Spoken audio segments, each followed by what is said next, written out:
tous. On va commencer par un double remerciement. D'abord à la Fondation de nous avoir permis de réaliser ce projet. Et puis, deuxième remerciement, de nous avoir invités à présenter, alors non pas les résultats parce qu'on est encore en cours d'exploitation, mais en tout cas un peu le contexte de ce projet. Donc moi, je suis Caroline Goriot, je suis chercheuse au Centre du Sommeil. Et donc, Michaël nous présentera la deuxième partie, anthropologie. Alors déjà, on va commencer par le début, par vous rappeler un peu, pour ceux qui ne connaissent pas les hypersomnies rares. La narcolepsie est une des hypersomnies rares qui existent. Elle est caractérisée par un trouble de l'éveil sévère, c'est-à-dire une somnolence et des accès de sommeil brutaux et totalement irrépressibles au cours de la journée. Et donc, ça revient plusieurs fois dans la journée, ce qui est quand même assez handicapant. C'est donc une maladie rare, sous-diagnostiquée comme toutes les maladies rares. En France, on estime la prévalence, voyez, au maximum à 0,05%, ce qui fait environ, suivant les études, entre 15 000 à 30 000 narcoleptiques, avec des pics d'apparition variables, c'est-à-dire que ça peut toucher les petits-enfants jusqu'à l'âge adulte, avec 2 pics d'apparition majeure, c'est-à-dire vers l'âge de 15 ans, et un deuxième pic vers l'âge de 36 ans. Donc c'est une infection chronique, bien sûr invalidante et très handicapante, Michaël vous en reparlera tout à l'heure, qui va donc persister tout au long de la vie, avec des retentissements à la fois sur la vie personnelle, sociale, familiale et donc professionnelle qui va nous intéresser aujourd'hui. On commence par le début à l'école. Pour l'enfant, ça représente une perte de chance puisque l'enfant, bien sûr, s'endort en cours, s'endort à l'école, s'endort tout le temps. Sur le plan professionnel, on imagine ce que ça peut donner. Quelqu'un qui s'endort, déjà qui commence par arriver en retard tous les matins au travail, qui s'endort en réunion, qui s'endort s'il travaille avec un véhicule, qui peut s'endormir sur la route. Donc on a une menace pour l'avenir, des difficultés d'insertion. On peut avoir des problèmes de maintien dans le milieu professionnel. Quand on s'endort à toutes les réunions devant son supérieur, ça peut finir par poser des problèmes. Et on aboutit du coup à des changements fréquents d'emploi, voire au chômage. La nécessité est donc d'avoir un diagnostic précoce de cette maladie et du coup une bonne prise en charge et une orientation professionnelle adaptée. Il y a quelques années encore, on était à peu près à une dizaine d'années d'errance diagnostique, c'est-à-dire qu'entre les premiers symptômes et la pose du diagnostic, on avait une bonne dizaine d'années. Je ne suis pas sûre qu'on soit encore bien amélioré, puisque le symptôme principal est de la somnolence, qui peut bien sûr être attribué à plein d'autres pathologies ou comportements. Les conséquences professionnelles de cette somnolence et de cette pathologie, bien sûr, sont très mal connues, puisque ça reste une maladie rare, et il y a très peu d'études sur le sujet. C'est donc quand on a eu la Fondation Maladies Rares qui est venue nous voir à l'Hôtel-Dieu pour nous parler des appels à projets, c'est eux qui sont venus nous présenter les appels à projets. Comme on avait déjà une collaboration avec une équipe ici représentée, on a été ravis, on a un peu sauté sur l'occasion de présenter un projet dans ce cadre-là. La première équipe donc, que je représente aujourd'hui, c'est le Centre du Sommeil de l'Hôtel-Dieu, donc APHP, qui est juste à côté dans le quartier. On a été labellisé Centre national de référence pour les hypersomnies rares en 2005. Le porteur du projet est le professeur Damien Léger, qui est médecin du travail, qui explique la sensibilité du service et donc de notre projet. On s'est dit que c'était une très bonne occasion. Et le projet est porté par 2 chercheurs en neurosciences, le docteur Brice Faro et moi-même, qui suis aujourd'hui ici pour vous présenter le projet. La deuxième équipe... C'est donc le laboratoire d'ethnologie et de sociologie comparative de Nanterre, qui est composé d'anthropologues en majorité, en particulier donc, dans ce projet-là, Madame Aurore Beclin, Monsieur Galinier, ainsi que Anne-Gaëlle Billot, et moi-même, qui ai une double casquette, donc d'anthropologue d'un côté, mais aussi de sociologue du travail et de la santé, au sein d'un cabinet spécialisé en risques psychosociaux en santé au travail. Donc là encore, une sensibilité particulière au parcours professionnel et aux questions d'insertion professionnelle. Et du coup, l'avantage, c'est comme on avait déjà des projets de collaboration précédents, quand on a eu les appels à projets, on s'est dit que les appels à projets étaient vraiment faits pour nous et qu'on rentrait pour une fois pile poil dans l'appel à projet, ce qui était une bonne nouvelle. Le troisième partenaire de ce projet est bien sûr l'association de patients, qui nous paraissait indispensable d'avoir à nos côtés, qui nous a bien sûr aidés pour le protocole, le projet de recherche, mais qui va aussi nous aider pour l'objectif final qui est de diffuser ses résultats et ses conseils. Donc c'est l'ANC, qui est l'association narcolepsie cataplexie française. Et on a la chance d'avoir un autre partenaire, mais qui est un partenaire en interne au Centre du Sommeil, puisque le Centre du Sommeil a aussi une consultation de pathologie professionnelle et une consultation de souffrance au travail. Donc vous imaginez qu'on avait tout les acteurs, j'allais dire, sous la main et en partenaire. L'objectif principal de ce projet Sauve nos pros est donc déjà de mieux comprendre et décrire le parcours professionnel de ces patients. À la fois au niveau de la période de formation, c'est-à-dire dès les études, en fait, qu'est-ce qui se passe pendant les études, quel est l'impact de la maladie sur le parcours professionnel, qu'est-ce qui se passe quand on est en recherche d'emploi et qu'on est atteint l'hypersomnie rare, et puis comment gère-t-on son hypersomnie ou son travail, réciproquement, quand on est en période d'activité professionnelle. On ne s'est pas intéressé, c'est pas qu'on ne s'est pas intéressé, on n'a pas pris dans notre panel des retraités, puisqu'on s'est dit que c'était déjà... quoi qu'on a certains qui sont quand même pas loin de la fin du parcours professionnel. Et du coup, on s'est plutôt concentré sur ceux qui étaient au début du parcours ou en milieu de parcours. Les objectifs secondaires de cette étude étaient déjà donc de décrire le handicap, quelles restrictions d'activité pouvaient être entraînées par l'hypersomnie et donc la somnolence, qui est souvent perçue, alors par les proches, ils savent que c'est la maladie, mais quoique, c'est pas toujours le cas. Quand on regarde ceux qui ne sont pas au courant, quelqu'un qui s'endort en face de vous, vous n'allez pas forcément penser qu'il est malade. Vous allez vous dire, il est sorti, il dort pas assez, il a fait la fête, il prend des substances diverses et variées, c'est un feignant, mais on ne relie pas forcément ce symptôme, enfin ce signe, à une pathologie. L'étude nous permet également d'analyser l'accès et le maintien dans l'emploi, comprendre la vulnérabilité et la perturbation du lien social de ces patients. Et puis l'idée ultime, évidemment, c'est de décrire, mais d'aboutir à peut-être ce qui nous paraît encore le plus utile, c'est de proposer un guide de conseil. Nous, dans notre service, effectivement, on a beaucoup de médecins du travail, donc on a cet accompagnement professionnel des patients, mais ce n'est pas le cas de tous les centres du sommeil et ce n'est pas le cas de tous les spécialistes de cette maladie-là. Donc l'idée, c'est d'avoir une sorte de guide de prévention pour permettre l'insertion professionnelle de ces patients, les guider dès l'orientation professionnelle à l'université, voire encore avant, à destination à la fois des patients, des médecins, tous les professionnels de santé, les recruteurs, même toutes les structures en lien avec l'emploi. Donc ça fait beaucoup de monde. Et le deuxième volet, un petit peu, on va dire, plus clinique et plus scientifique de ce projet, c'est qu'à l'Hôtel-Dieu, on a suivi les patients en fait, pendant, je vais vous en reparler très rapidement, quelque chose qui n'a pas été fait en fait, d'aussi longue durée chez les patients hypersomniaques, de suivre en fait, leur rythme de vie, sommeil, activité et professionnelle sur une période de 3 mois. Donc, pour très rapidement vous présenter un peu les sujets, enfin nos patients et puis les outils qu'on a utilisés. Donc, on avait une population de 20 sujets narcoleptiques. Alors, il y a plusieurs hypersomnies rares. Nous, on a essayé de concentrer, comme on avait un échantillon quand même relativement restreint en termes de nombre, on a préféré choisir que des patients narcoleptiques et ce n'est déjà pas une population très homogène. Donc, c'était des patients qui étaient suivis à l'Hôtel-Dieu, pas forcément diagnostiqués chez nous, mais en tout cas suivis chez nous pour déjà être sûr du diagnostic et puis avoir un lien quand même privilégié avec eux. Donc, ces patients étaient soit en cours de formation, soit au chômage, soit en reclassement, soit en activité. On avait un échantillon, vous voyez, qui n'est pas très équilibré, parce qu'on avait 15 femmes et 5 hommes, ce qui n'est pas du tout représentatif de la maladie. C'est-à-dire que ce n'est pas une maladie qui touche plus les femmes que les hommes. C'est équivalent, mais pour plein de raisons qu'on peut imaginer, on avait majoritairement des femmes. Vous voyez qu'on a une tranche d'âge qui varie de 22 à 72 ans. Donc, quand je vous disais qu'on avait des jeunes qui étaient en cours de formation et puis d'autres qui étaient, alors, pas retraités à 72 ans, on est bien d'accord, encore en cours d'activité, avec une moyenne d'âge, vous voyez, aux alentours de 42 ans.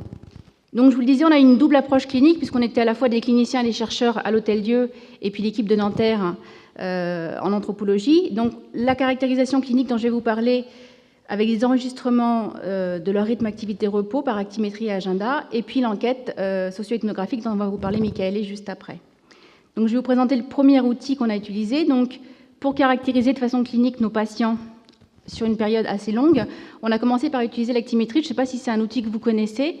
L'actimètre, c'est une montre, une toute petite montre qu'on porte comme une montre au poignet. L'avantage de cette montre, c'est qu'on peut la porter pendant une période de longue durée, puisque ce n'est pas invasif, c'est relativement discret. Et vous avez à l'intérieur de cette montre un accéléromètre triaxial qui, en fait, plus vous bougez, plus il enregistre de l'activité. Quand vous dormez, en principe, ça ne bouge pas trop. C'est une technologie qui est utilisée avec toutes les applications qu'on vous vend aujourd'hui avec vos téléphones portables, qui est censée remplacer l'actimètre. L'avantage donc de cet actimètre, c'est que c'est un coût relativement bas par rapport à un enregistrement fait de nuit à l'hôpital pour une nuit complète. C'est non invasif, comme je vous le disais. L'avantage aussi, c'est que le patient retourne avec à son domicile. Donc les seules conditions, c'est qu'il ne faut pas le mettre sous l'eau, puisque ce sont des montres qui ne sont pas étanches, avec beaucoup d'électronique à l'intérieur. Il n'y a pas d'émission d'ondes, il n'y a pas de Bluetooth, de Wi-Fi, etc., puisqu'on débranche la montre pour la connecter. Donc il n'y a pas non plus ce genre de perturbations qui peuvent faire peur aux patients. Et on a déjà des études qui valident cette technique, cet outil, depuis longtemps, en le comparant avec des études plus traditionnelles de polysomnographie à l'hôpital. Donc on sait que c'est un outil très utile en clinique et en recherche. Les limites de cet outil, c'est qu'on n'enregistre pas les stades de sommeil, donc on ne peut pas vous dire dans quel stade de sommeil vous êtes, on ne sait pas, c'est pas une analyse qualitative de votre sommeil. On peut surestimer un petit peu les périodes de repos et d'immobilité, mais globalement, ça reste un outil qui est extrêmement pratique. Vous imaginez bien, on l'a utilisé pendant 3 mois d'affilée, c'est-à-dire que les patients sont venus et ont porté cette montre-là pendant 3 mois. Sachant que pendant 3 mois, on tombait forcément à des périodes de vacances, ils allaient à la plage, on s'est retrouvé avec des résultats qui sont en cours d'analyse, qui sont assez variables. Il y en a une qui se mariait, donc elle nous a demandé si exceptionnellement elle pouvait retirer l'actimètre pour le mariage. Elle a été autorisée à le faire, bien sûr.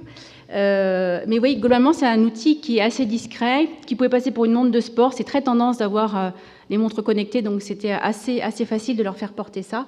Quels que soient les métiers qu'ils pouvaient avoir, je crois que peut-être le poissonnier c'était plus compliqué parce que bon, comme c'est quand même pas étanche, il y avait des petits soucis. On a quand même eu quelques pertes d'actimètre aussi parce que ce sont des patients qui peuvent être parfois un peu somnolents, donc il peut y avoir des conséquences à ça. Pour vous montrer à quoi ça ressemble, donc voilà un enregistrement brut d'actimétrie. Donc vous voyez, imaginez que plus un petit pointeur, juste que j'arrive à le faire marcher. Voilà. Là, vous avez l'activité qui est enregistrée. Donc, plus c'est noir, plus ça monte et plus c'est dense, plus la personne est active, puisque en gros, elle va bouger, donc elle va bouger son poignet.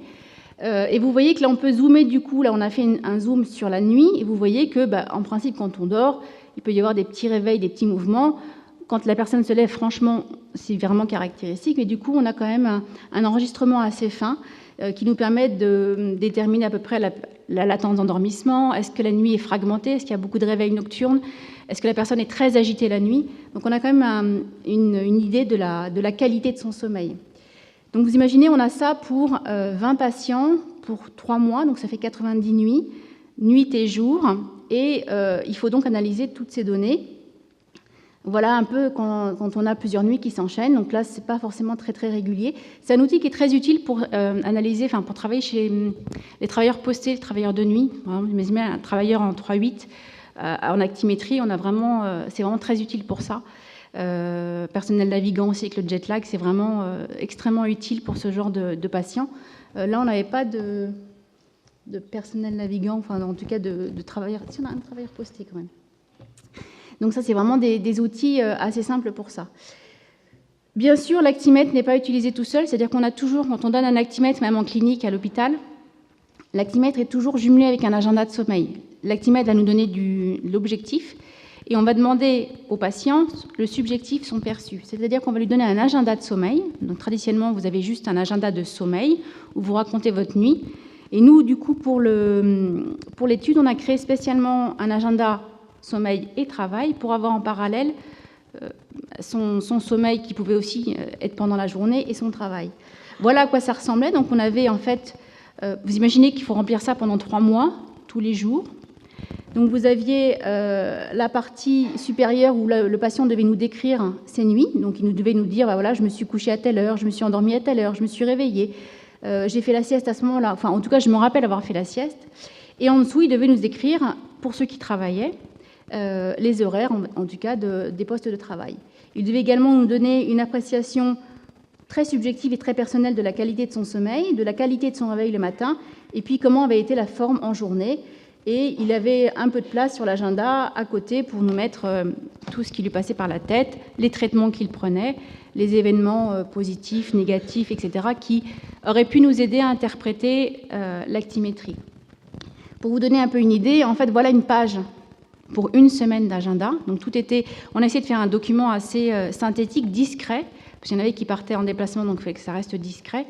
Parce que comme vous le dira Michaëlé, tous les patients ne disent pas officiellement qu'ils sont narcoleptiques au travail, donc il fallait que ça puisse être relativement discret. Et donc ça représentait une page, correspondait à une semaine, et donc ils nous ont rempli gentiment et patiemment cet agenda pendant 3 mois. Donc ça fait quand même beaucoup d'informations à analyser, c'est donc en cours d'analyse, ce qui me permet de passer la main et la parole pour la deuxième partie qui est, on va dire, plus avancée, à Michaëlé pour la partie socio-ethnographique.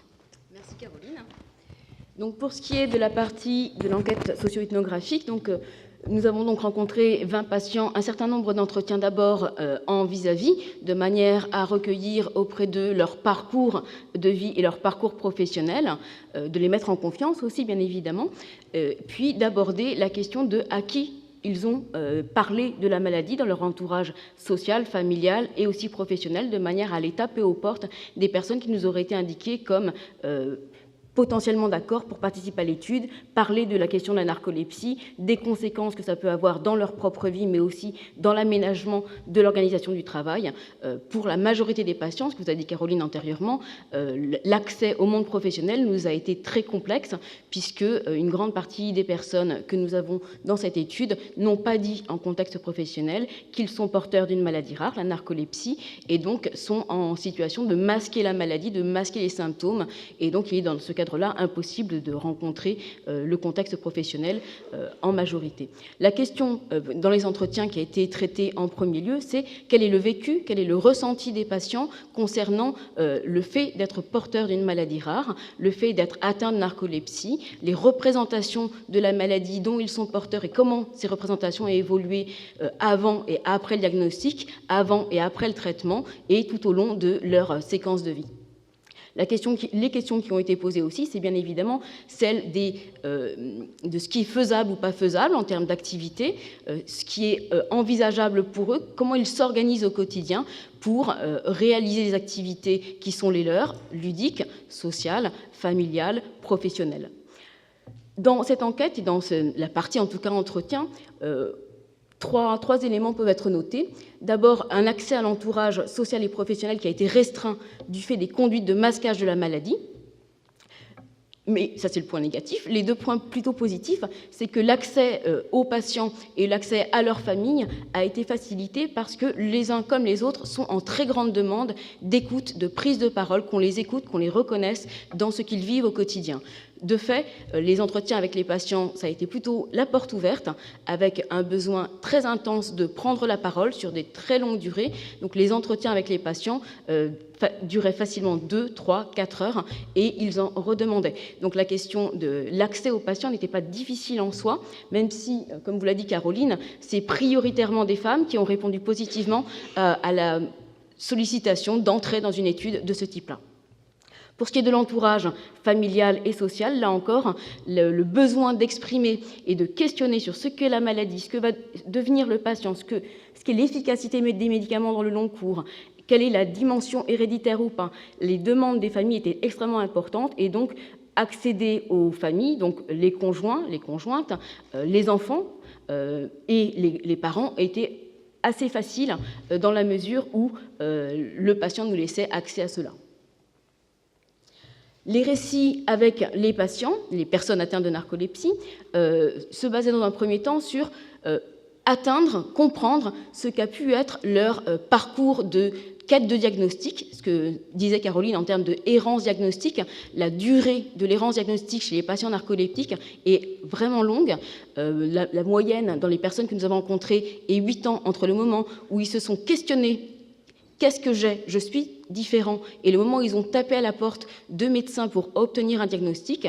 Mais les entretiens ont permis de mettre au jour le fait que, certes, cette durée d'errance diagnostique, on la proportionne entre le moment où la personne va se demander et va commencer son chemin médical, souvent, et le moment où elle va obtenir le diagnostic.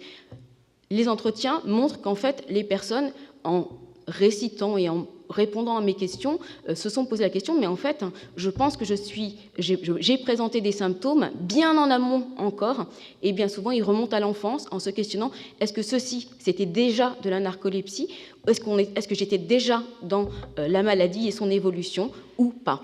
Les familles sont dans la même dynamique, rechercher à partir de quand ils auraient pu potentiellement se rendre compte que leur enfant est atteint de quelque chose et réagir. Les familles sont particulièrement dans des récits où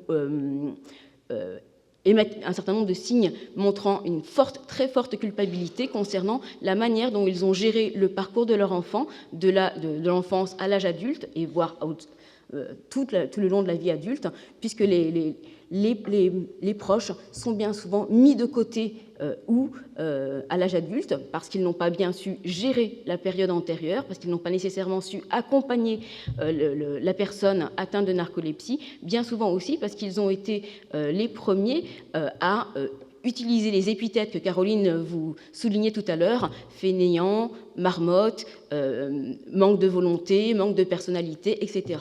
Donc là, le ressentiment des personnes atteintes envers les proches et la culpabilité des proches fait partie du contexte dans lequel vivent les patients narcoleptiques.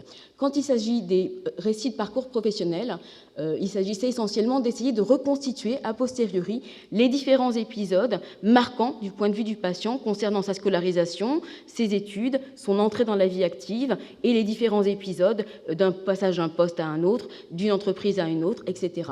Ce qui est marquant, c'est des parcours qui sont très découpés, avec des sauts d'emploi à emploi, de poste à poste, puisque les personnes ont une difficulté importante à se maintenir dans l'emploi, à se maintenir dans un poste en soi. L'idée était évidemment, pour les deux, récit de vie et récit professionnel, d'identifier les freins, mais aussi les ressources disponibles en contexte social et professionnel qui permettent de bien vivre ou de mieux vivre la maladie. Avec les entretiens sur les proches, ça a été essentiellement des entretiens avec les parents et avec les conjoints. L'idée était de documenter leur expérience indirecte et leur représentation de la maladie et comment celle-ci avait évolué dans le temps avec l'accès au diagnostic, de recueillir aussi leurs inquiétudes, leur champ de questionnement concernant la personne malade et la maladie. Ce champ de questionnement, c'est ce que je vous ai dit tout à l'heure, porte essentiellement sur 3 points. La question de l'efficience des médicaments dans le temps et de leurs conséquences potentielles, la question de l'hérédité et de la procréation, et la question aussi de est-ce que cette maladie est évolutive ou pas? Est-ce qu'on peut s'attendre à ce que mon conjoint, ma conjointe, mon enfant présente des symptômes aggravés ou d'autres, de nouveaux symptômes? La question était aussi, auprès des proches, de recueillir les astuces qu'ils ont mis en œuvre pour bien vivre la maladie dans leur foyer au quotidien, pour aider la personne atteinte et les blocages relationnels qui se sont présentés dans leur cours de vie. Sur les questions d'entretien avec l'entourage professionnel, la question était, en fonction de la personne que j'avais en face, c'était essentiellement les médecins du travail et les collègues. Très très peu les employeurs, de manière exceptionnelle les responsables hiérarchiques de premier niveau. La question était donc de comprendre les aménagements qui ont pu être mis en place au niveau micro pour que le poste de travail puisse être conservé, pour que l'emploi puisse être conservé, pour que les coopérations au travail puissent se faire de la manière la plus fluide possible et la moins gênante pour les collègues comme pour la personne atteinte. La question des possibilités d'évolution professionnelle dans l'entreprise était aussi posée, ainsi que les marges de manœuvre de l'employeur et du médecin du travail quand j'ai pu en rencontrer. Sur la question des activités professionnelles et sociales, ce qui est remarquable, c'est l'intense fatigabilité des personnes atteintes qui présentent de manière donc irrépressible un besoin de dormir, des endormissements subis, une diminution de la concentration qui interdit certaines tâches ou en tout cas les rend moins efficaces en soi, la moindre disponibilité et réactivité aussi, ainsi que des difficultés importantes liées à la restriction ou limitation de la conduite routière. La question qui se pose pour les patients atteints de narcolepsie en contexte professionnel est essentiellement celle de dire ou ne pas dire la maladie, donc ouvertement, officiellement, être reconnu comme travailleur handicapé, mobiliser le statut de travailleur handicapé, et la crainte quotidienne, récurrente, d'être démasqués en contexte professionnel, puisqu'ils passent leur temps à masquer leurs symptômes, dissimuler, éviter les situations où ils pourraient être découverts, donc essentiellement les réunions, mais aussi les transports collectifs ou les moments de haute performance.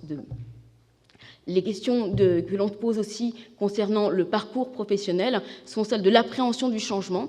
On observe chez un certain nombre de personnes suivies des questions d'anticipation d'un changement dans le contexte professionnel, par exemple une promotion, mais aussi un concours, où les personnes vont se mettre en situation d'éviter cet événement, éviter une réunion, éviter un concours, éviter un changement de poste pour conserver en état stable ce qu'ils ont comme repère et comme manière de faire au travail.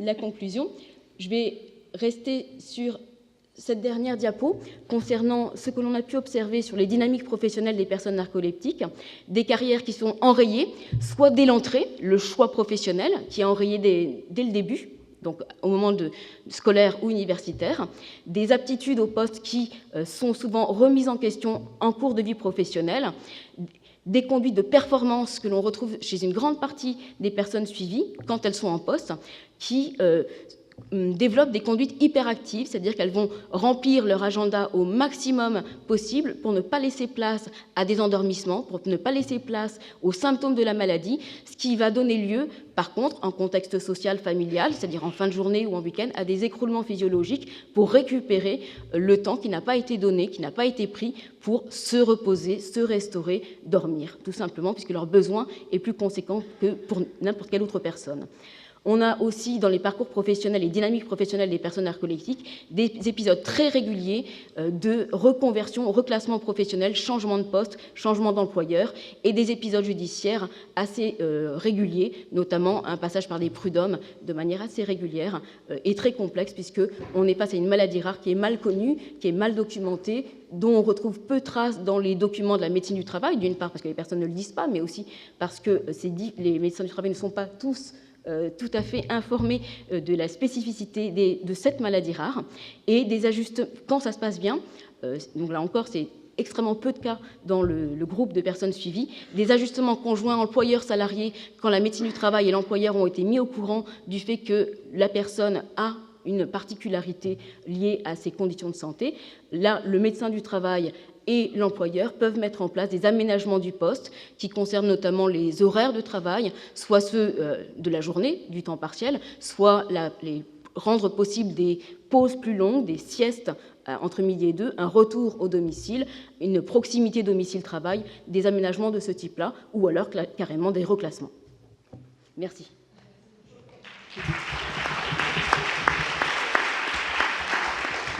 Merci de votre présentation. Excusez-nous de vous avoir bousculé un peu. Vous aviez beaucoup de choses à nous dire. Je suis sûr que je ne suis pas le seul à avoir appris aujourd'hui l'existence de cette maladie. Est-ce qu'il y a des questions, des éclaircissements? On a le temps pour une question.